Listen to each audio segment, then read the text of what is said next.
brillo errante.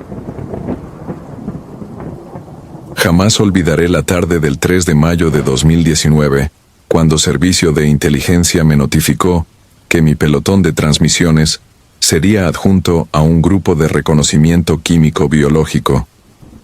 Teníamos órdenes de establecer un cordón de vigilancia en una franja desértica del norte de Coahuila, a menos de 30 kilómetros del río Bravo. Desde marzo los rancheros de la zona reportaban un olor metálico en el aire, jaquecas repentinas y la muerte súbita de chivas y venados. Los medidores civiles marcaban picos anómalos de radiación gamma sin fuente identificable. Al amanecer siguiente subimos a los HMMMMWB con detectores Geiger, máscaras NBQ y raciones para 10 días. Nada indicaba aún que aquella misión rompería para siempre la frontera entre lo tangible y lo imposible. Montamos el campamento en una hondonada pedregosa, lejos de los últimos sembradíos. A simple vista el paisaje parecía inerte.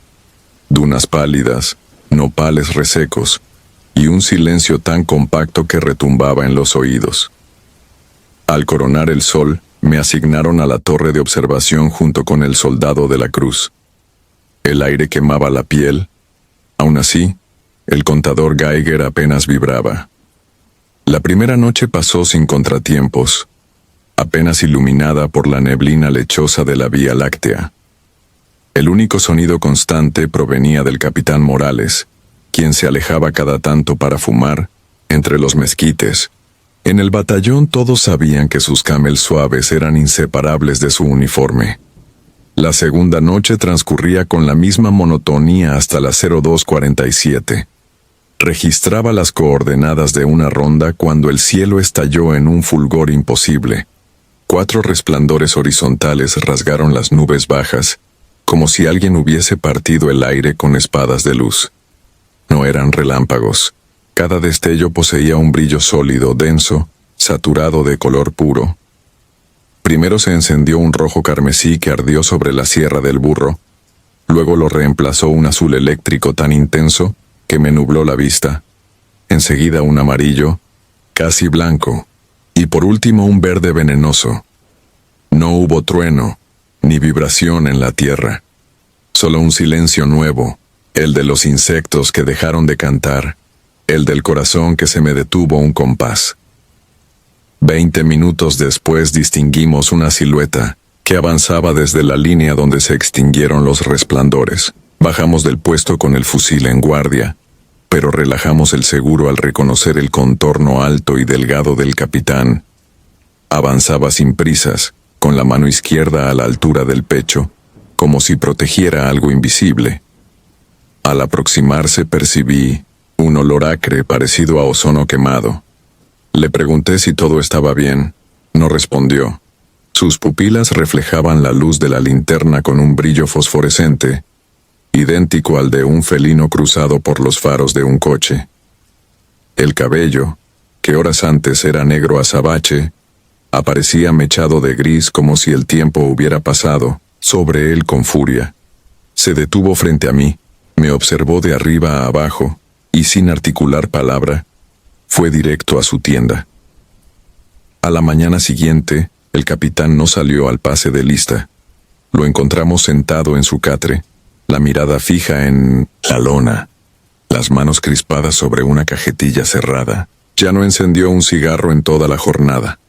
Las órdenes se redujeron a murmullos, apenas gestos. Cuando le ofrecimos agua dijo apenas un no, casi imperceptible. Esa misma tarde, sin que ninguno diera la voz de alerta, los contadores empezaron a zumbar con una cadencia irregular. Las agujas rebasaron niveles seguros solo alrededor de la tienda de campaña de Morales, y de forma aún más extraña, bajaban a cero en cuanto él se movía a otro punto del campamento. Era como si las partículas le obedecieran, orbitándolo.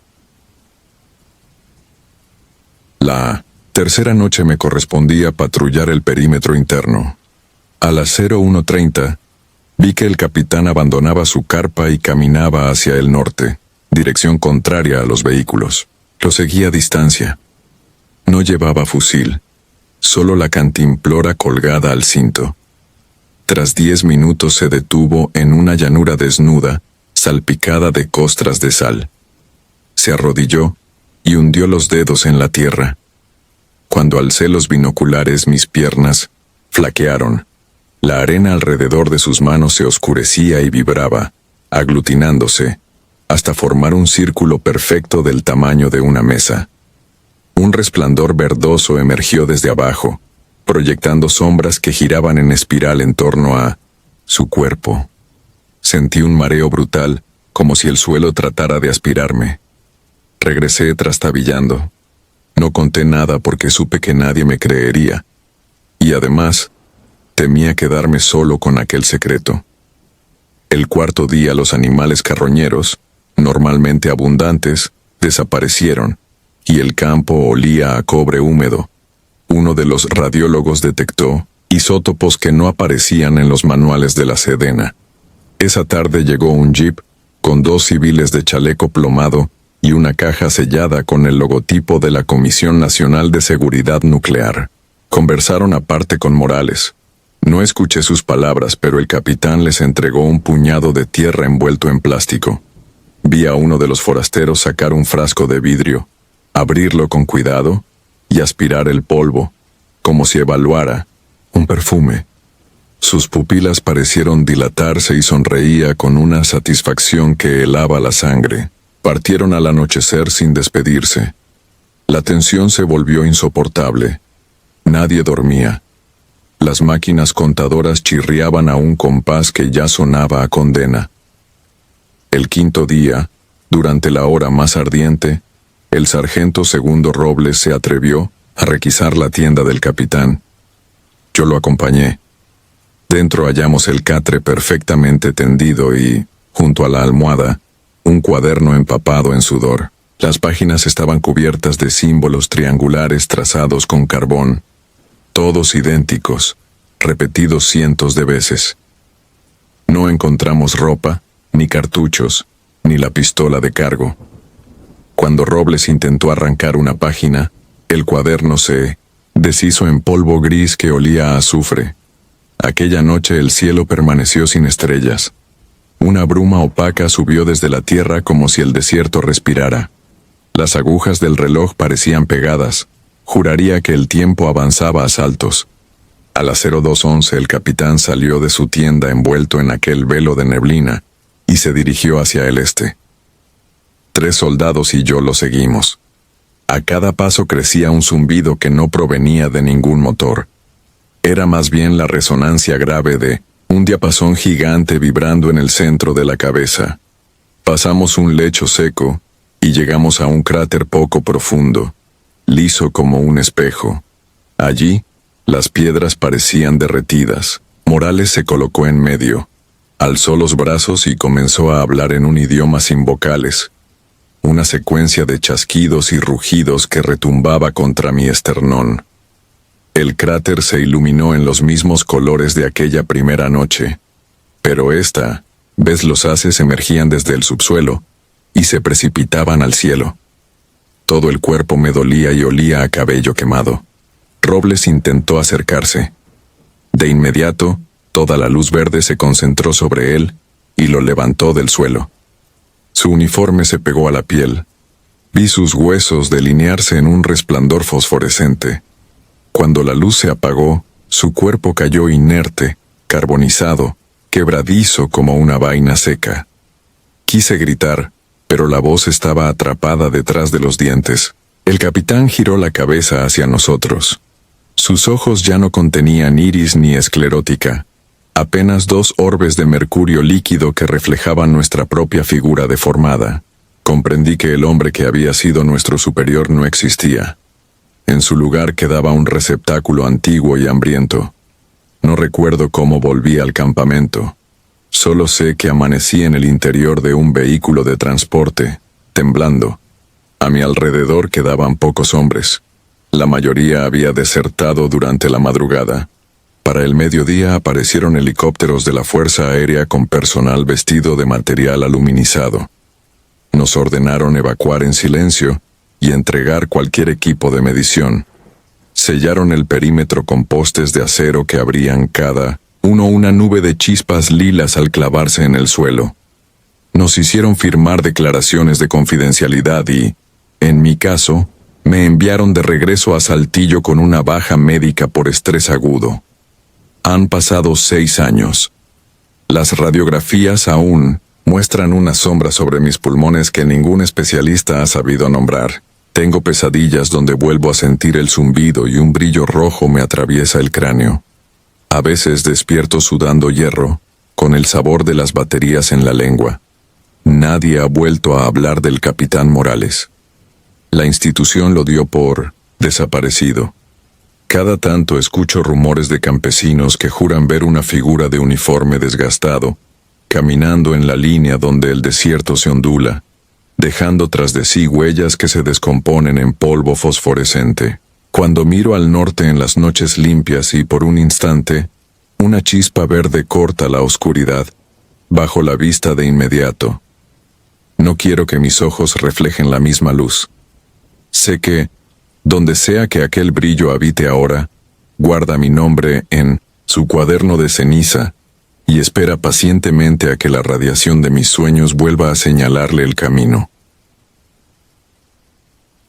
Centinela agónico. No sé qué fue más difícil, volver a recordar cada detalle o aceptar que aquello ocurrió a plena luz, sin el consuelo de poder culpar a la oscuridad. Han pasado 7 años y todavía siento el olor a pólvora cuando cierro los ojos como si un puñado de ceniza fresca continuara pegada a mi nariz. Me llamo Ignacio Telles y en 2018 vivía con mis padres y mi hermana menor en Rancho El Molino, un caserío de menos de 40 habitantes oculto en las faldas de la Sierra Azul al norte de Michoacán. Era un lugar tan silencioso que las noches parecían ahuecarse sobre el pecho, y a menudo uno despertaba porque el propio latido retumbaba contra la costilla vacía del monte. 3 meses antes de la noche que cambió nuestras vidas, el ejército había irrumpido en la serranía para capturar a El Güero Salvatierra, un desertor que traficaba armamento usando las veredas de contrabando entre Guerrero y Jalisco. Las humaredas de los helicópteros, la brusca orden de permanecer en las casas y los disparos que se filtraron valle abajo, quedaron grabados en la memoria de todos, pero el operativo acabó tan rápido como empezó. Se dijo que el cabecilla fue detenido junto a la mayor parte de su gente, y que los caídos se contabilizaron por docenas. Después, los camiones militares desaparecieron, y el polvo volvió a asentarse sobre las tejas, sin que nadie reclamara aquel vacío reciente. Parecía que la sierra había decidido tragarse el episodio junto con los pájaros que desplazó el estruendo. Septiembre avanzaba con sus madrugadas húmedas, cuando el silencio quebró su propio molde. Aquella noche, llovía una llovizna fina, que se desmigajaba antes de tocar el suelo. Eran las 23:40. Lo sé porque mi padre acababa de apagar la radio que chisporroteaba con interferencia, cuando un estrépito seco golpeó la puerta principal. No fue un llamado tímido.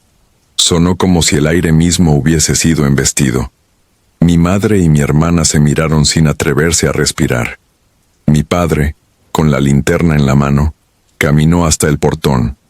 Yo lo seguí unos pasos atrás, notando como la madera vibraba todavía con el eco del golpe. No hubo pregunta ni respuesta, apenas el chirrido del cerrojo al ceder. En el umbral, apareció la figura tambaleante de un soldado en uniforme de campaña, empapado, el rostro atravesado por un hilillo de sangre que enlazaba la sien con la comisura de los labios. Sus botas estaban desgarradas y una costura rota dejaba ver el cuero claro debajo. Se desplomó antes de intentar cualquier palabra. Mi reflejo fue sujetarlo por la pechera para evitar que se golpeara la cabeza. Mi padre me ayudó a arrastrarlo a la cocina, la estancia más amplia de la casa. El suelo se llenó de barro rojizo mezclado con sangre que olía a hierro y lluvia. Nadie dijo nada. No hacían falta preguntas cuando la evidencia respiraba con jadeos roncos frente a uno. Entre mi madre y yo le recortamos las mangas para improvisar vendas. Sobre la clavícula izquierda se extendía un agujero irregular, pequeño como la boca de un frijol pero profundo. La sangre brotaba lenta, casi perezosa, como si el cuerpo hubiese desistido ya de luchar. En la mesita de cedro se acumulaban trapos, gasas viejas y un bote de alcohol que ardía en la nariz. Mi hermana sostenía la lámpara intentando que el temblor infantil no arrojara sombras delirantes sobre el techo. El militar apenas parpadeaba. Sus ojos parecían dos focos empañados, fijos en un punto que ninguno de nosotros alcanzaba a ver. Cada tanto soltaba un murmullo incomprensible.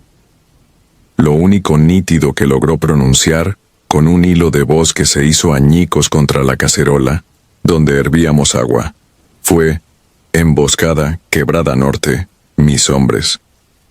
Intentó incorporarse, pero su propio peso lo traicionó. Quedó recostado sobre un costal de maíz que usamos de improvisada camilla. Mi padre le acercó un jarro, con agua, y aguardamos un milagro que no llegó. Hacia la 1 de la mañana el silencio se volvió tan denso que distorsionaba el zumbido habitual de las chicharras. Ni un disparo, ni la vibración lejana de motores. Nada.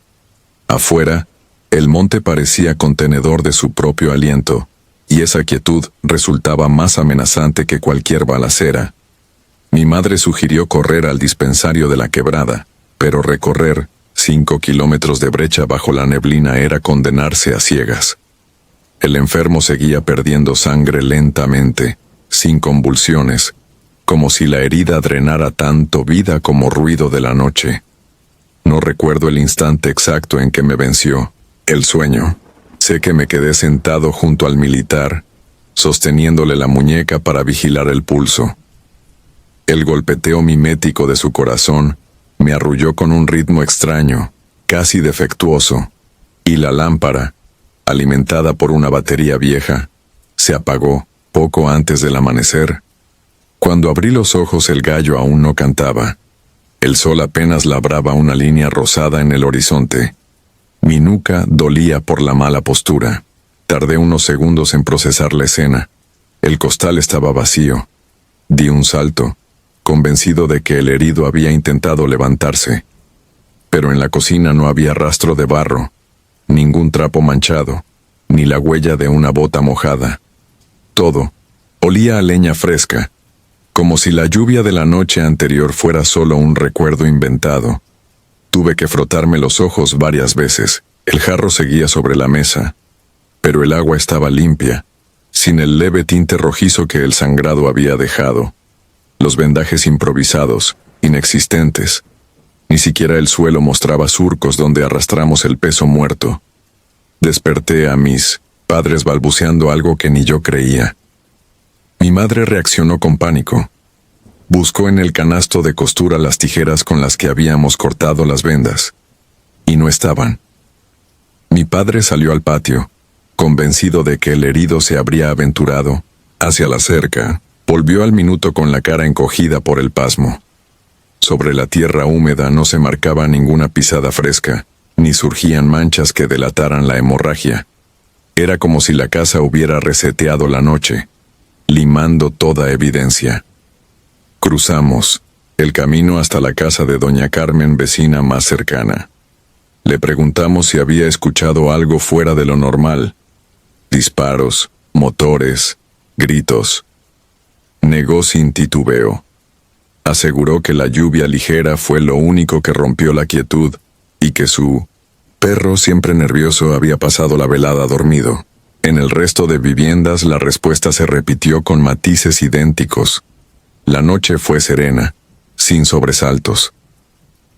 El eco de nuestra historia comenzaba a rozar la frontera de la locura. Ese mismo día, mi padre y yo cabalgamos hasta el puesto militar de Agua Fría, a 2 horas de distancia, donde funcionaba el destacamento más próximo. Llevábamos la vaga esperanza de que alguien buscara al soldado. Un subteniente tomó nuestra declaración con paciencia, aunque en su mirada se leía descreimiento. Revisó listas de operativos recientes en la zona. y negó que hubiesen desplazado patrullas desde la captura del Güero Salvatierra. Nos agradeció la información y nos invitó a retirarnos antes de que oscureciera. Ya en la salida, un sargento canoso, al parecer distraído por mi semblante lívido, me alcanzó en el patio de tierra rojiza. Habló en voz baja, sin exponer su nombre. Semanas atrás, un convoy que escoltaba municiones fue sorprendido en un desfiladero conocido como Las Trincheras Negras, a menos de 15 kilómetros de nuestro rancho.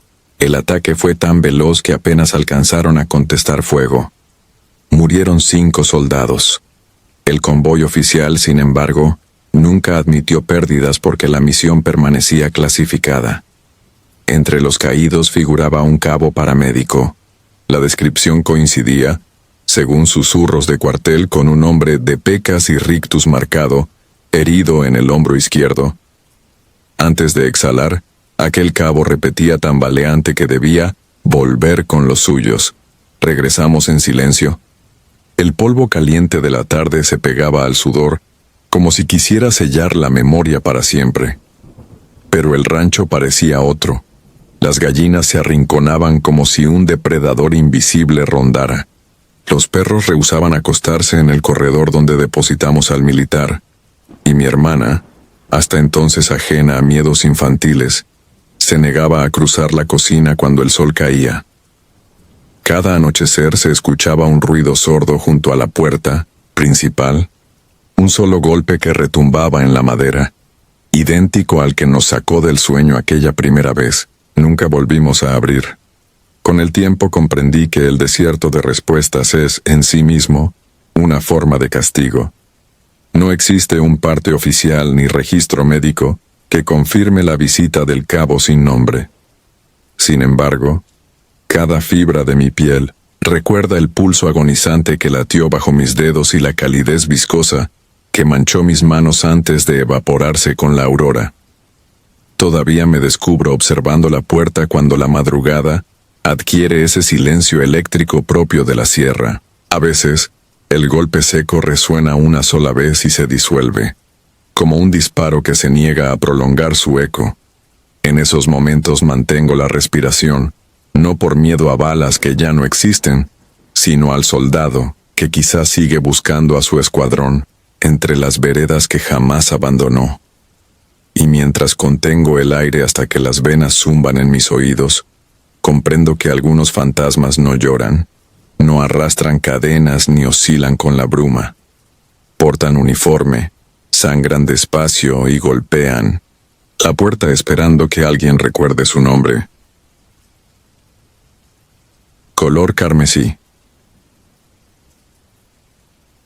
No pretendo que me crean, pero necesito vaciar lo que sigue antes de reventar. Los registros me nombran T-47, veterano de infantería de marina con 19 años en la hoja de servicio. Rastreo cargamentos, desactivo laboratorios, improvisados y patrullo aldeas fantasma en la sierra. He sentido la pólvora quemar mi rostro y he visto compañeros pulverizados por granadas de mano. Sin embargo, ninguna ráfaga, ni las de Sinaloa ni las emboscadas en la brecha de Guerrero, me prepararon para el proyecto de resistencia extrema, aprobado en el verano de 2004 como filtro secreto para forjar una unidad que no aparece ni en las leyes de defensa. Oficialmente fui asignado como observador. Extraoficialmente, era otro sujeto de prueba que todavía respiraba. La selección se realizó en la base aeronaval de Tapachula. Bajo un sol que derretía la pintura de los hangares, desfilaron más de 200 aspirantes, pero los instructores solo tomaron a 8. El mayor no llegaba a 20. Rostros de adolescente, ojos feroces de quienes han crecido viendo la muerte por el agujero de la pobreza. Nos reunieron en un almacén que olía a diésel. Sobre una mesa había 9 kits, uno de sobra para mí, con una brújula rota, un machete mellado y una cantimplora a la mitad. Nada de radio, bengalas ni mapas. El coronel P. deslizó en mi puño una nota antes de abordar el helicóptero. Si algo sale mal, no intervengas, graba. Aquella orden congeló cualquier orgullo que pudiera quedarme. Despegamos al anochecer del 18 de julio a bordo de un Bell 412 verde mate. El vuelo transcurrió en silencio religioso, apenas roto por el chasquido del rotor mordiendo la humedad. 37 minutos después aterrizamos en un claro de la Selva Negra, un cuadrante sin cartografiar entre Chiapas y Guatemala. Las aspas levantaron una neblina rojiza que olía a hierro y fruta podrida. Cuando el helicóptero se elevó de nuevo, la vegetación se cerró a nuestras espaldas como un párpado. La instrucción era sencilla: 72 horas para hallar el punto de extracción 8 kilómetros río abajo. Los reclutas se dispersaron sin despedida. Yo avancé detrás con la cámara térmica colgando del pecho, consciente de que cada imagen podía usarse como evidencia de mi propia ineptitud.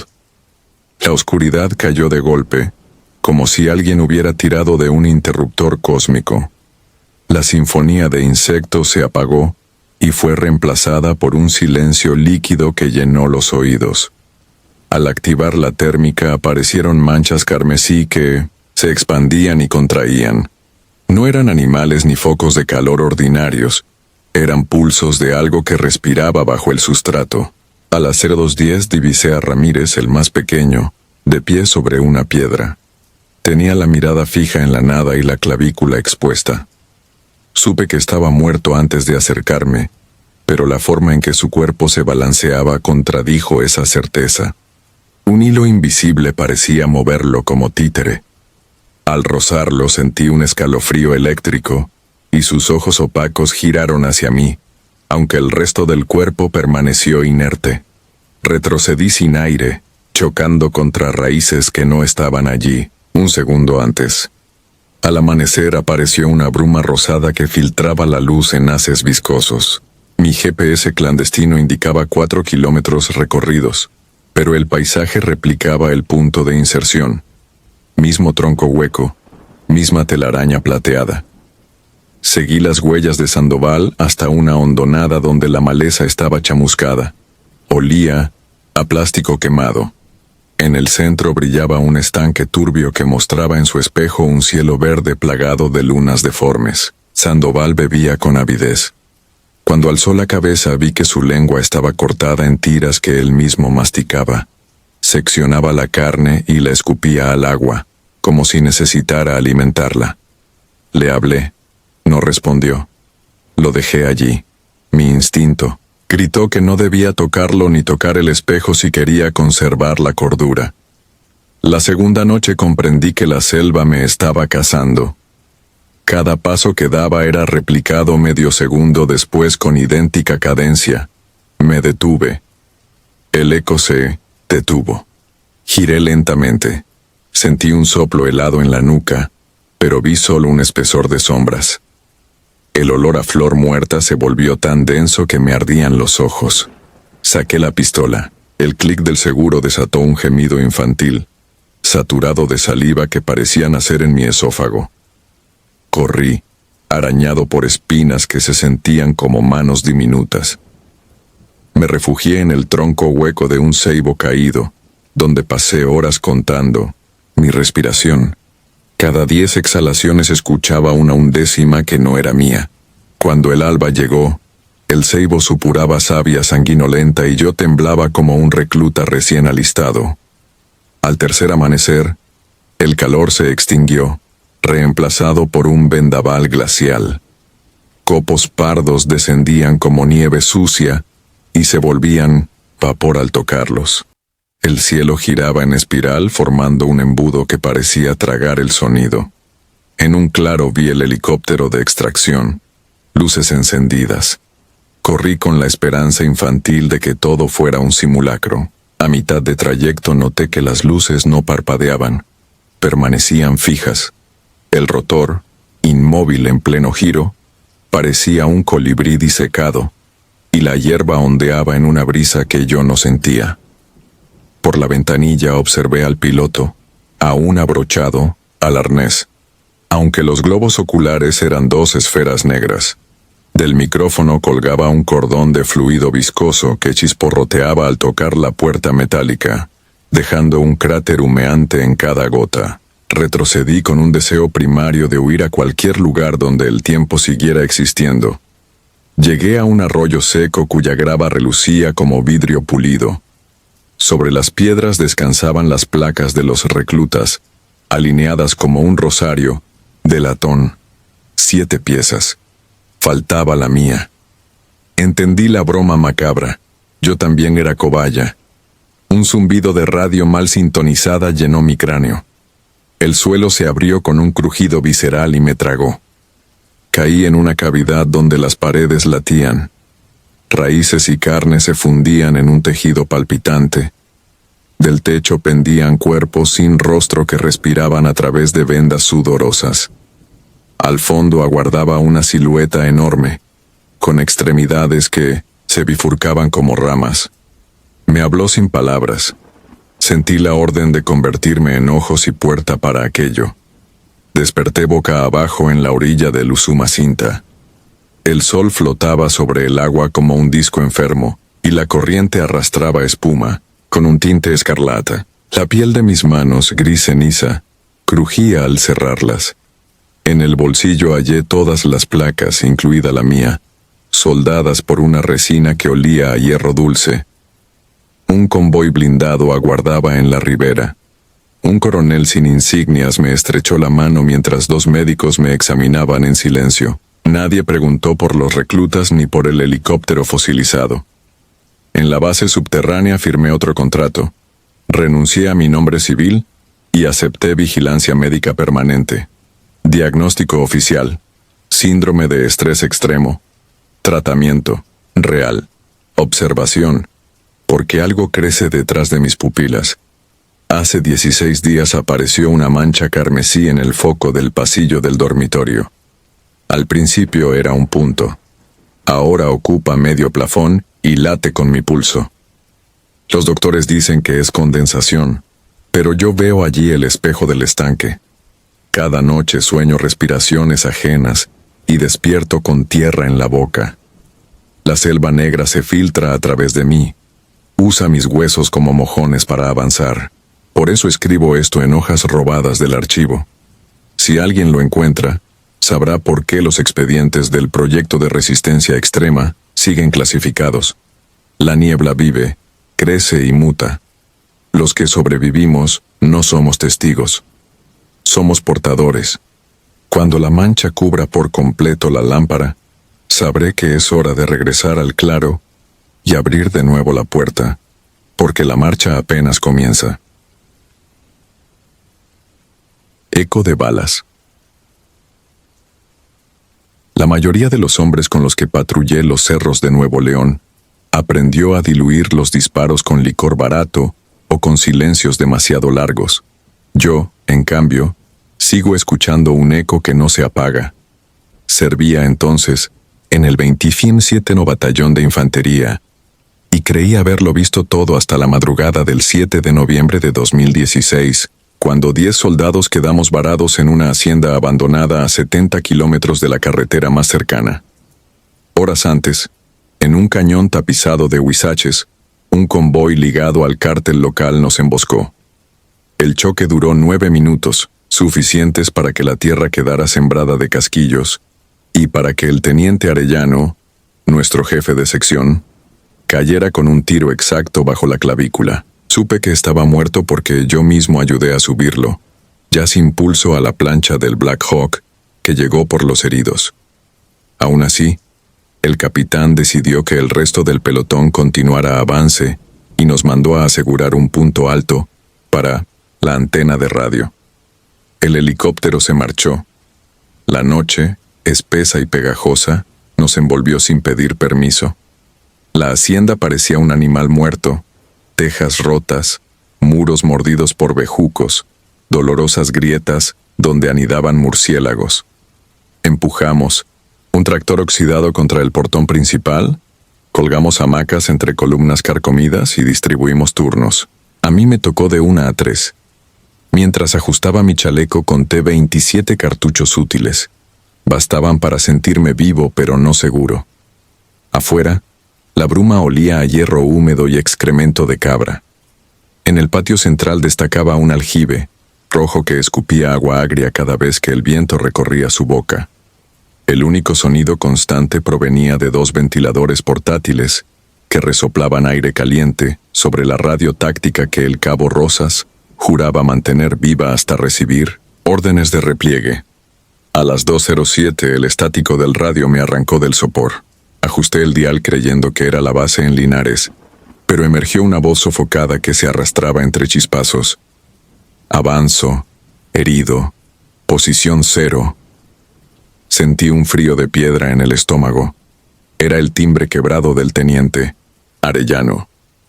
Golpeé la puerta del despacho donde dormía el capitán Varela y le repetí la transmisión. Él mismo había contado las bolsas negras antes de partir el helicóptero, así que frunció el ceño y ordenó silencio absoluto. Apagamos linternas. Solo quedó la llama temblorosa de una vela encajada en un tarro de raciones. Afuera, el monte guardaba la respiración. Entonces sonaron 3 golpes en el portón. Secos, reglamentarios, exactos. El tractor vibró como si hubiese recibido un embate de carnero. Varela, fiel al código de no abandonar a ningún elemento, ordenó abrir. Corrí el cerrojo con la boca amarga de terror. Una figura se desplomó sobre nosotros. Uniforme pixelado, cuello empapado, ojos desorbitados. Era Arellano. El disparo bajo la clavícula seguía abierto, limpio como un corte quirúrgico. Traía el chaleco destrozado y sujetaba todavía, con dedos rígidos, un fusil manchado de barro. Herrera, nuestro enfermero de combate, le palpó la muñeca. Pulso débil, sí, pero pulso al fin. Desplegamos una lona plástica y empezamos. Un protocolo improvisado. Suero, venda, presión directa. Cada gota que caía tocaba las tablas y se evaporaba, dejando vapor blanquecino que olía a pólvora mojada. De repente el radio cayó, también los grillos. El silencio se volvió tan espeso que oíamos latir nuestras sienes. Aún así ninguno quiso admitir en voz alta la contradicción que nos devoraba. Estábamos intentando salvar a un muerto que horas antes habíamos despedido con honores. Los golpes regresaron, ahora en ventanas y paredes, idénticos, obstinados, rítmicos. No había ráfagas ni motores, solo aquel toque marcial multiplicado. Alumbré una rendija y distinguí cascos borrosos alineados en el corredor, pero las linternas atravesaban sus rostros como si fueran neblina. Sobre la lona, Arellano abrió los ojos. Un velo gris se deslizó sobre sus córneas. Sin flexionar los codos se incorporó, jalado por cables invisibles. De su garganta brotó un sonido imposible, la sucesión de nuestros propios disparos, pero al revés, como si las balas regresaran a los cañones. Cada eco invertido hacía vibrar las ventanas hasta que el vidrio estalló en polvo. Un chorro de agua oxidada surgió del sistema de riego, años muerto, y azotó los muros. Las lámparas se apagaron. La oscuridad olía a gasolina rancia. Algo cruzó el salón, congelando el aire. Sentí un aliento espeso junto al oído y un zumbido que me descosió el equilibrio. Quise apretar el gatillo, pero mi dedo no obedeció. Vi a Herrera flotar un segundo antes de estrellarse contra la pared, como muñeco de trapo. A cada paso invisible, el lugar alternaba calor sofocante y frío de morgue, como si respirara con pulmones ajenos. Por las paredes penetraron figuras uniformadas, charreteras intactas, botas limpias, rostros sin rasgos. Se alinearon alrededor de Arellano, quietas, contemplativas. Reconocí al sargento Luna, a quien un narco había degollado en Tampico 3 años atrás, al cabo Ávila, perdido en un derrumbe en Huachochi, al propio operador del helicóptero que había cargado el cuerpo de Arellano esa misma tarde. Era un pase de lista imposible, un encuadre donde los ausentes venían a reclamar la hora que les robaron. El capitán soltó una orden de repliegue que se quebró en su garganta. Empujamos armarios contra el pasillo occidental. Cada mueble parecía pesar el doble. El suelo vibraba como si bajo la hacienda avanzara un tren. De pronto, la vieja sirena contra incendios, un cilindro rojo corroído por los años, despertó, con un aullido que me astilló un diente. Al primer chillido, las figuras se deshicieron como humo cortado por cuchillo. Arellano cayó. Al tocar la lona se disolvió en una nube densa que subió en espiral hasta perderse entre las vigas. El suelo quedó impecable, ni una mancha, como si lo hubiera fregado una cuadrilla fantasmal. Nos quedamos inmóviles hasta que la vela, milagrosamente intacta, se apagó sola. El capitán ordenó vigilancia hasta el amanecer. Nadie cerró los ojos. Cada vez que parpadeaba veía el destello de aquellos rostros quemados. Con la primera luz pálida salimos al patio. Solo nuestras pisadas marcaban el lodo. Caminamos hasta el cañón de la emboscada. Las camionetas seguían calcinadas, pero dentro no quedaba un solo cuerpo. Tampoco hallamos casquillos, vendas ni manchas de aceite. Era como si alguien hubiera barrido la violencia de la víspera, dejando apenas el cascarón del suceso. Ese mismo día, entregamos parte en Linares. El documento oficial decía: patrulla sin novedad, pernocta en punto seguro. Varela arrancó, en silencio, la hoja de su bitácora personal y la quemó detrás de los dormitorios. Mientras la ceniza flotaba, murmuró algo que el viento me repite cada noche: los muertos no se quedan atrás. Desde entonces duermo con el radio sobre el pecho. A veces a la misma hora cruje la estática y la voz de Arellano susurra: avanzo, herido, posición 0. No respondo. Solo aferro el fusil, contengo el aliento y espero que la madrugada termine de pasar, mientras el eco de pasos, que no hacen ruido, recorre una vez más los pasillos de cualquier cuartel donde todavía quedan hombres vivos empeñados en no olvidar a los que siguen patrullando del otro lado.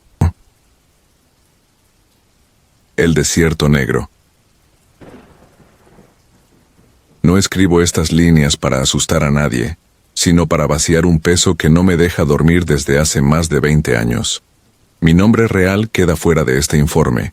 Basta decir que en 2003 formaba parte del 24º Batallón de Infantería, adscrito temporalmente a una operación de reconocimiento en el límite entre Sonora y Chihuahua. Los papeles decían que escoltaríamos a un equipo de geólogos hasta una franja semidesértica famosa por sus anomalías magnéticas. Nosotros, los de tropa, sabíamos otro secreto. Un pelotón vecino había desaparecido 12 días antes en esa misma franja. La prensa nunca se enteró, y los mandos exigían recuperar cualquier rastro sin generar ruido. Partimos al anochecer, para evitar los 45 grados del día. Éramos 8 hombres y un capitán que apenas hablaba. A la mitad del trayecto, el GPS empezó a parpadear y murió. Las brújulas giraron sobre sí mismas como trompos rotos. Pensamos en interferencia solar, pero el cielo estaba limpio. Un azul oscuro casi metálico, sin una estrella. Seguimos avanzando con las luces rojas de los visores nocturnos. El aire olía a mineral caliente, como hierro recién soldado. Pasada la medianoche encontramos la última posición transmitida por el pelotón perdido. Un claro pedregoso rodeado de mezquites retorcidos. Todo estaba desordenado, como si alguien hubiera levantado la tierra con una pala gigante y la hubiera dejado caer sin cuidado. Había casquillos de fusil, huellas de costal de arena reventado, pero ni un solo cuerpo, solo manchas pardas que parecían óxido sobre las piedras. Encendimos los contadores Geiger portátiles que llevábamos para los geólogos. La aguja se alzó 3 veces por encima del nivel seguro, y luego se quedó pegada al borde. Apagamos rápido, temiendo que el chasquido del aparato atrajera algo. Entre el silencio absoluto, el soldado Luján señaló el cielo. Sobre el horizonte, danzaban 3 luces verdes que se encendían y apagaban con un pulso casi respiratorio. No eran bengalas ni drones.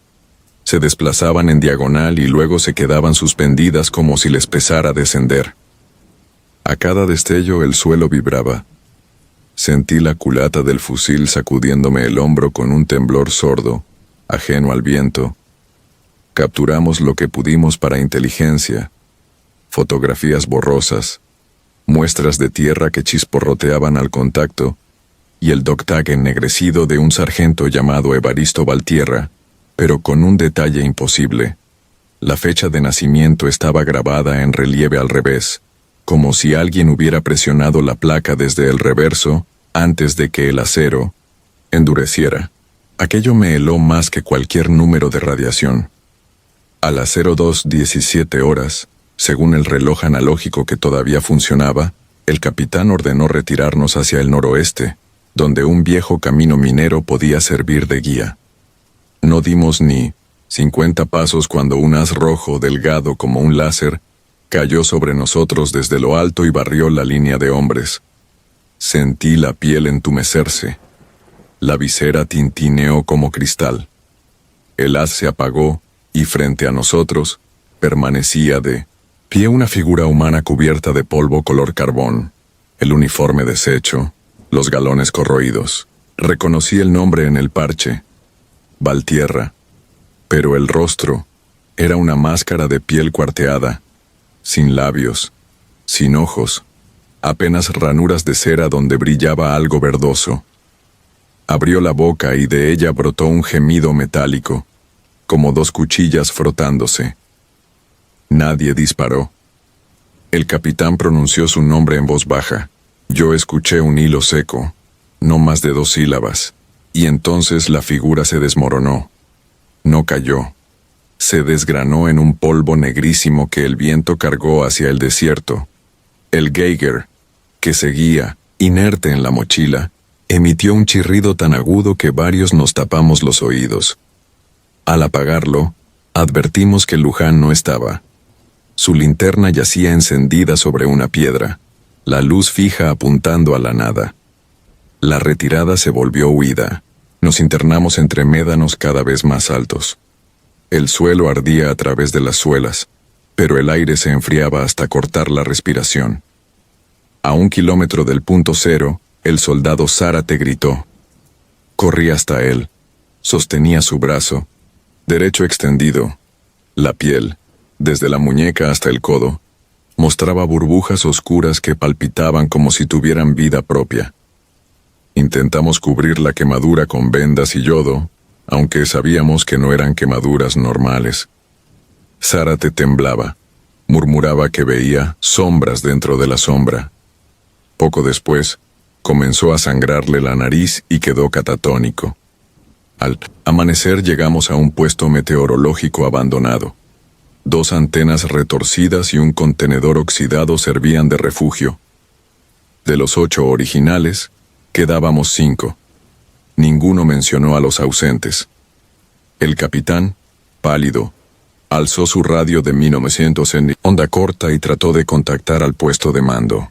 La estática respondió con chispazos, luego con voces superpuestas en un idioma que nadie identificó. Parecía náhuatl, pero al revés, como si la cinta se reprodujera al contrario. Apagó la radio y ordenó silencio absoluto. Las siguientes horas fueron una jaula de calor y relámpagos secos. El horizonte hervía con espejismos de aguas inexistentes y, cada tanto, un destello esmeralda perforaba las nubes. Zárate comenzó a convulsionar. Lo sostuvimos entre 3 mientras su brazo ennegrecido se agrietaba como leña seca. Al final, exhaló un silbido y quedó rígido. Lo cubrimos con una manta térmica. Nadie discutió la decisión de no enterrarlo. Allí, a las 19:00 arribó un helicóptero UH-60 sin insignias visibles. Sus tripulantes vestían trajes blancos completos, con visores dorados.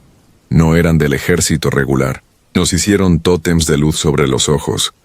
Tomaron muestras de sangre. Rasparon nuestra piel con espátulas y sellaron cada frasco dentro de cajas de plomo. Zárate fue envuelto en una sábana plomada y cargado sin ceremonia. El capitán discutió con uno de los hombres visera. No escuché palabras. Solo observé cómo el tripulante negaba con la cabeza una y otra vez. Luego nos subieron, desinfectaron la cabina con un spray que olía a cloro y nos pusieron máscaras de tela por encima de las propias máscaras de gas. Desperté en un hospital de campaña subterráneo, quizá bajo algún cuartel que nunca mencionaré. Me hicieron firmar 8 páginas donde juraba no divulgar incidentes de tipo radiactivo biológico. Cada noche, un médico con insignias que no reconocí me revisaba las pupilas y anotaba números en una tableta. Durante el debrief, la versión oficial quedó clara. Nuestro pelotón había hallado residuos tóxicos de origen industrial. Las alucinaciones se atribuían a gases pesados. Nos dieron altas médicas escalonadas y se nos asignó terapia psicológica, obligatoria. Del capitán no volví a saber nada. La vida civil no aceptó mis pesadillas. 3 meses después de la baja definitiva, Luján apareció ahorcado en su casa de Hermosillo. La carta póstuma describía círculos de fuego danzando sobre su patio. El parte forense lo clasificó como psicosis autoinducida. Yo empecé a fotografiar cualquier punto verde que estallara en el cielo, convencido de que un día la cámara captaría algo más que píxeles muertos. En las radiografías anuales, los médicos descubrieron sombras dentro de mis pulmones, como pequeñas semillas metálicas. No saben explicar su estructura ni por qué a veces emiten una fluorescencia tenue. Han pasado 22 años. Cada madrugada, a la misma hora en que Valtierra se deshizo ante nosotros, la electricidad de mi casa cae por unos segundos. El reloj digital parpadea 02.17 antes de reiniciarse. Entonces, desde el patio, escucho pasos sobre la grava y un crujido idéntico al del polvo cayendo sobre tela plástica. No importa cuántas luces encienda, siempre encuentro la misma huella al amanecer. Una pisada profunda, funda de suela militar, rodeada de un polvo negro que se niega a disolverse con la lluvia. Escribo esto con la ventana cubierta de lámina, la puerta trabada y el Geiger portátil sobre la mesa. Hace un minuto su aguja saltó 2 veces antes de estabilizarse. Siento el aire vibrar, un olor a hierro fundido colándose por las rendijas. No soy creyente, pero rezo lo poco que recuerdo, mientras el contador emite su primera descarga de chasquidos, rápidos como grillos enfermos. Afuera, en el corazón reseco del desierto, algo vuelve a buscar a sus testigos. Y esta vez, presiento, ninguno de nosotros saldrá para contarlo.